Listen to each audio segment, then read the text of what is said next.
That's what training should look like. You don't see John Jones getting ready for a title fight. As he's moving into heavyweight, he's not sitting there, drinking a cup of tea and hitting the bag. No, he's probably drinking alcohol. Yeah. Bad example. Yeah, touche. That's a former teammate. So and one of the most talented guys I've ever had the humbling honor of training with. So yeah, I've met him a couple of times. He's a nice guy. I know what you mean. All the talent, like that guy could have, it's how it always is, isn't it? Like the people with all of the talent, they're always missing that thing. He has the X factor as an athlete, but then like that discipline and hard work. I never had that X factor. I didn't have any of that, just God-given gift. So I had to be disciplined and worked hard for everything.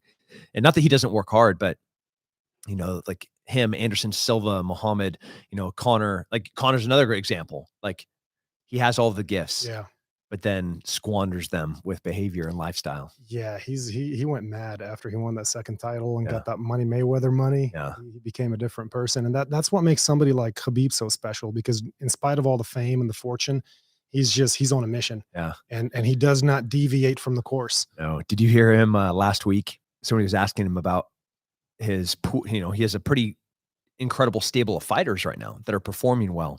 And they're like, these guys that are wanting to train with you and have, Khabib be the coach. He's like, you don't want me as your coach. And they're like, why? He's like, because you'll hate me. Yeah. It's terrible. I expect you to train 2 times a day, 7 days a week. I expect you to be disciplined and regimented in your diet. Like, these are not my friends. These are guys that I'm preparing for battles. And you're just like, dude, but he lives it. So like, I'm not going to throw a stone at it, because that's just, he's embodied it his whole entire career. Sure. And, it's pretty amazing. Yeah. What makes you say you don't have the X factor? I mean, you fought at the highest level, man. You beat Robbie Lawler, Michael Bisping, who's a former middleweight world champion. We can talk about the Yoel Romero fight. I don't know if you're. Yeah, we can talk about anything. Nothing's off the limits now.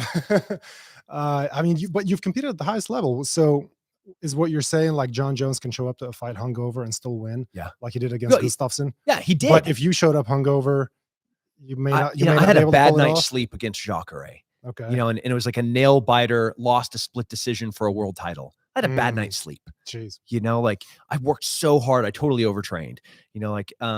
Diet was perfect. Weight was perfect. I had to do everything perfect just to be at that level. Yeah. And then there's just the Anderson Silvas that can walk in there against Forrest Griffin, and look like he's in the Matrix. He's just like slipping, pulling, popping, knocking him out with the jab, switching stances. You're like, I talk about that fight all the time. That knockout's incredible. I have a little action figure of Anderson Silva on my desk at my house, and yeah, he's the man. There's in special operations, there's guys like that too. Well, weren't you in special ops when you were fighting? Yeah, for most of your career, if not all of it. Yeah, but my career in special operations is similar to my career in the UFC. Where it was, man, I have to work so hard to be competent. I have to work so hard to be a contributing asset to my team. And then there's just like these guys that are naturally brilliant. Yeah. Like so good at languages. They understand at like a strategic level all the way down to the operational level and the nuance in between every single one of them. And they know their core soldiering tasks. They know how to do their metal tasks. You're just like, these guys, I just have to work so hard at everything. Hey, that's cool. That's all right. Business too, as we're sitting in my office right now and all these guys are so brilliant. We're all working so hard and, we're putting in 50, 60, 70 hours a week. Like this is what real entrepreneurial looks like.